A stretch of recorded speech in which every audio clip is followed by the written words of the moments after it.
Ayaqda temperatur dəyişiklikləri çox vacib elementlərdən biridir. Bəlkə deyərdim ki, ən ilkin meydana çıxan əlamətlərdən biridir. Belə ki, çox vaxt damar keçiriciliyinin pozulması səbəbindən ayaqlarda soyuq, yəni əllə toxunduqda ayaqlarda soyuqluq hiss olunur. Xüsusən topuq nahiyəsindən aşağıda olan, periferiyada olan nahiyələrdə soyuq hissiyatı əlaməti əmələ gəlir. Bəzən bunu xəstələr özləri də hiss eləyə bilirlər.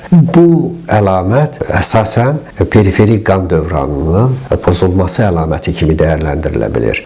Yəni qan yaxşı dövran eləmir. Biz bilirik ki, ürək-qan-damar sisteminin əsas funksiyalarından biri də termorequlyasiya funksiyasını, bədənə enerjinin paylanmasını təmin edir. Nəzərə alsaq ki, ayaqlar bizim ürəyimizdən ən periferiyada olan bir orqandır. Əlbəttə ki, damar tıxanıqlığı nəticəsində və yaxud daralması nəticəsində qan təchizatı pozulur, qan dövranı pozulur. Bununla da əlaqədar yerli olaraq temperaturun aşağı düşməsi meydana gəlir ki, bu da ayaqların soyuq olması kimi, əl vuranda soyuq olması kimi əlamətin üzə çıxmasına gətirib çıxarır.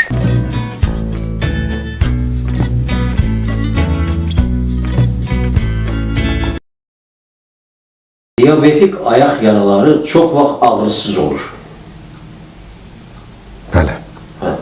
Buna açıqlama verirsiniz. Sinir zədələnməsi ağrını hiss etməyə mane olur. Şimdi